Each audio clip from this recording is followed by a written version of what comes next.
Thanks God, purihin ng Diyos sa kataas-taasan. God is good all the time. And all the time, God is good.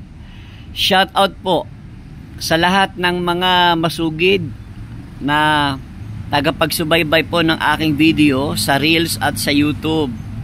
Salamat po ng marami. Pagpalain po kayo ng Diyos. Nais ko rin pong magbigay po ng paalaala, ipag-pray po natin ng ating bansa.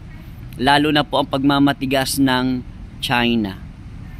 At sa mga sandali pong itong ating pong daily bread, noong mga panahon na yon, ang Panginoong Hesus ay humirang ng kanyang mga lingkod, 12 lingkod mula doon sa kanyang mga tinawag para maglingkod. Ano po ang mensahe?